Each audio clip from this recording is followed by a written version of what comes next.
فضل الرحمان صاحب کہ آپ ان لوگوں کو بھی سمجھ آئے جن کے آپ نئے نئے ساتھی بنے. آپ کہا کہتے نا فضل الرحمان صاحب کہ اسلام میں تو خواتین کی حکومت ہی نہیں ہے.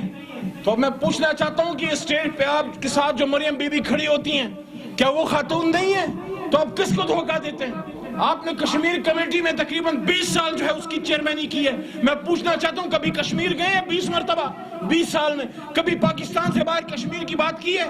کبھی ہندوستان کے خلاف اعلان کوئی آواز آپ نے اٹھائی ہے؟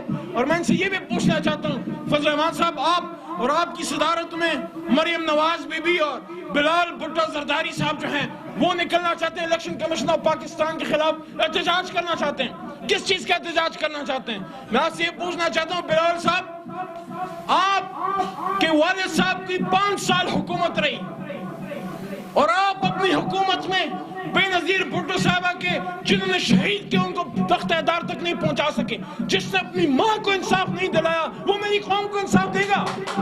عمران خان وقت کا ایک ایسا لیڈر اٹھا ہے جس پہ عوام کو اعتماد ہے. عمران خان سے یہ گلہ لوگ ضرور کریں گے کہ مہنگائی بڑھ رہی، وہ کم ہو جائے گی انشاءاللہ. یہ گلہ کر سکتے ہیں کہ ہمیں روزگار اس طرح سے تیزی سے نہیں ملا جس طرح ملنا چاہیے تھا، لیکن وہ آپ کو پہچانتے ہیں کہ ملک کو لوٹنے والے کون تھے.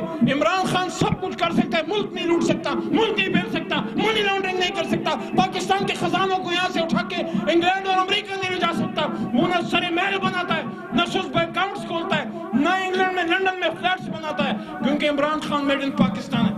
عمران خان دا پاکستان نہ غلانہ دا گڑے صاحبہ اگر دا پاکستان دا پچکول دا پار رہو